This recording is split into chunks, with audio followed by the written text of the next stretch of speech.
Language policy. India की क्या language policy है?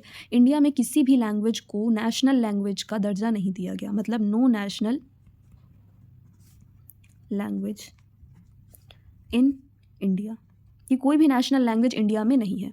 उसके बाद हिंदी को ऑफिशियल लैंग्वेज का दर्जा दिया गया है। Hindi it's as official language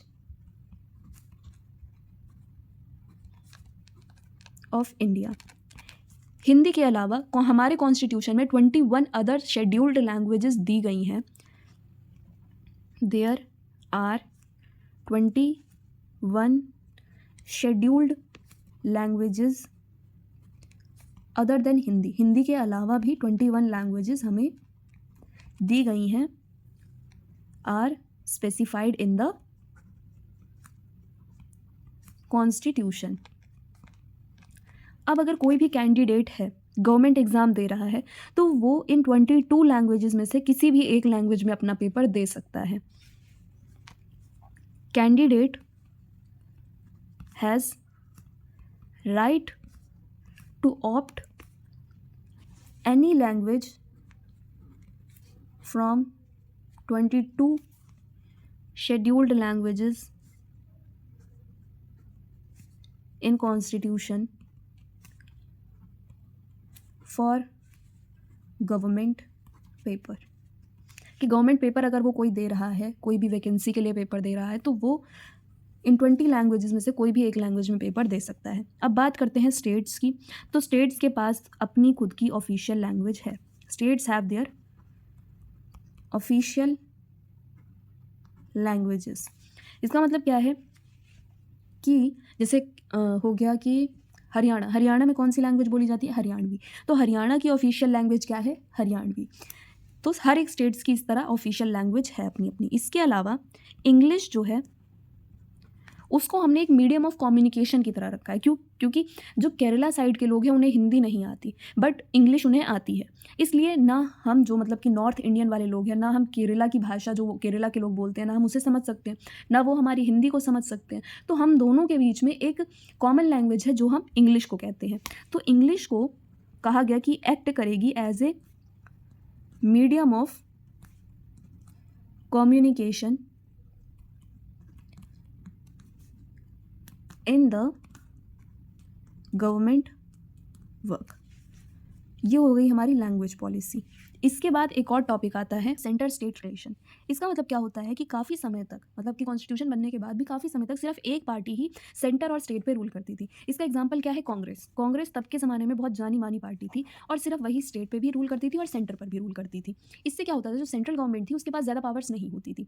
in case अगर centre and state government different parties की होती थी, state and central government are different, तो उस केस में क्या होता था, जो सेंट्रल गवर्नमेंट थी वो अपनी पावर्स का मिसयूज़ करके स्टेट गवर्नमेंट को डिसमिस कर देती थी। Then central government misuses its power and dismiss state government. फिर क्या होता है कि एक टाइम ऐसा आता है जब वो होता है 1990। ये समय ऐसा था कि कोई भी एक पार्टी मेजॉरिटी बनाने में फेल हो गई, मतलब no single party had majority. इसके बाद अब क्या हुआ, जब मेजॉरिटी नहीं हुई तो एक एरा स्टार्ट हुआ, एरा ऑफ कोलिशन गवर्नमेंट। इसका मतलब क्या होता है, जब एक पार्टी मेजॉरिटी नहीं बना पाती तो डिफरेंट पार्टीज मिल करके सरकार बनाती हैं, उसी को हम कोलिशन गवर्नमेंट कहते हैं। जब एक सिंगल पार्टी मेजॉरिटी नहीं बना पाती तो डिफरेंट पार्टीज मिल करके गवर्नमेंट बनाते हैं और अपने कंट्री को हैंडल करते हैं। जब कोलिशन गवर्नमेंट आई तब से क्या हुआ, state government got some powers and state government को डिसमिस करना अब क्या हो गया, डिफ़िकल्ट हो गया। State government is difficult to dismiss. अब एक टर्म आता है इसमें, डिसेंट्रलाइजेशन। डिसेंट्रलाइजेशन का मतलब क्या होता है, जब सेंटर और स्टेट गवर्नमेंट से पावर ले करके, थोड़ी थोड़ी पावर ले करके हम लोकल गवर्नमेंट को दे दें। पावर लेकर के हम किसको दे दें, लोकल गवर्नमेंट को दे दें। उसी को हम डिसेंट्रलाइजेशन कहते हैं। लोकल गवर्नमेंट को लाने का अब क्या मकसद रहा होगा। अब जैसे हम नॉर्मल लोग हैं, ठीक है, हम कहाँ रहते हैं, सिटीज़ में, विलेजेस में रहते हैं। तो लोकल गवर्नमेंट में कौन आती हैं, पंचायत आती हैं। विलेजेस में मतलब गांव में हम लोकल गवर्नमेंट को किस नाम से जानते हैं, पंचायत के नाम से।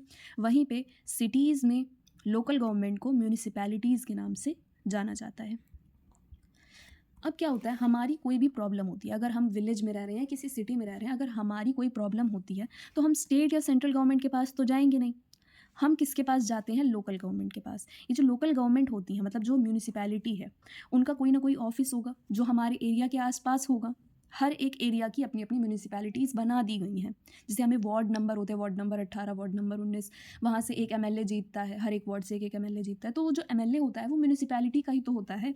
वो एमएलए का काम क्या होता है, जो जनता रह रही है उस वार्ड में, उसे अगर कोई भी दिक्कत है किसी भी चीज़ से, मतलब कि इंफ्रास्ट्रक्चर से, जैसे रोड वगैरह हो गई, उनसे कोई प्रॉब्लम है, या पानी नहीं आ रहा, उसके लिए अगर कुछ करवाना है, तो हम क्या होते हैं, हम लोग जो होते हैं वो किसके पास जाते हैं, अपने एरिया की म्यूनिसिपैलिटीज़ में जाते हैं और उन्हें बताते हैं, ठीक है। और वो फिर हमारी जो भी डिस्प्यूट्स होते हैं, जो हमारी प्रॉब्लम्स होती हैं, उनको सॉल्व करते हैं।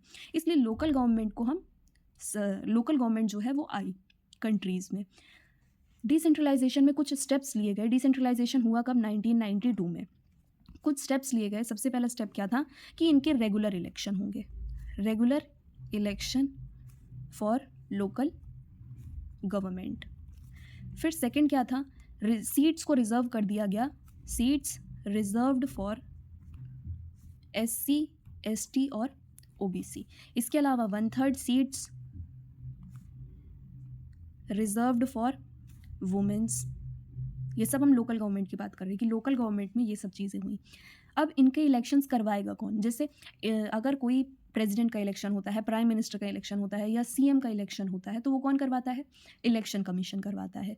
इनके इलेक्शंस कौन करवाता है, मतलब लोकल गवर्नमेंट के इलेक्शन कौन करवाता है, स्टेट इलेक्शन कमीशन।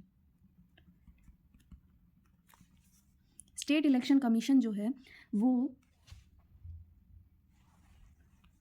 कंडक्ट करता है लोकल गवर्नमेंट के इलेक्शंस, ठीक। इसके बाद आता है लास्ट पॉइंट कि जो स्टेट गवर्नमेंट होती है उससे कहा जाता है कि ये अपने पावर्स को, साथ ही साथ अपने रेवेन्यूज़ को, मतलब इनकम को किसके साथ शेयर करेगी, लोकल गवर्नमेंट के साथ। State government has to share its revenues and power with local government.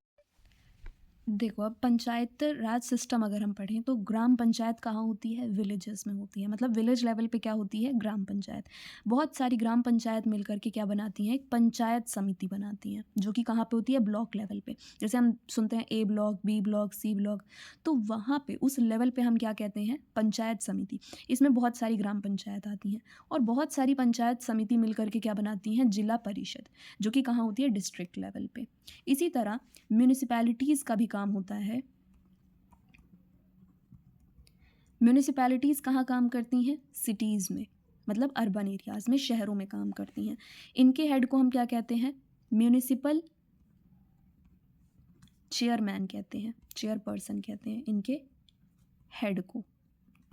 इनके हेड को हम क्या कहते हैं, म्यूनिसिपल चेयरपर्सन। ऐसे ही ग्राम पंचायत के हेड को हम क्या कहते हैं, मुखिया या सरपंच, ठीक है। ग्राम पंचायत के काम को कौन देखता है, ग्राम सभा। ग्राम सभा में कौन आता है, उस गांव के सभी लोग जो कि एडल्ट हों, मतलब जो कि बड़े हों, वो सारे लोग किस में आते हैं, ग्राम सभा में आते हैं। और वो किसका काम को चेक करते हैं, ग्राम पंचायत के काम को। ये चैप्टर यहीं पे ख़त्म होता है। फेडरलिज्म के बारे में हमने सब कुछ पढ़ लिया है।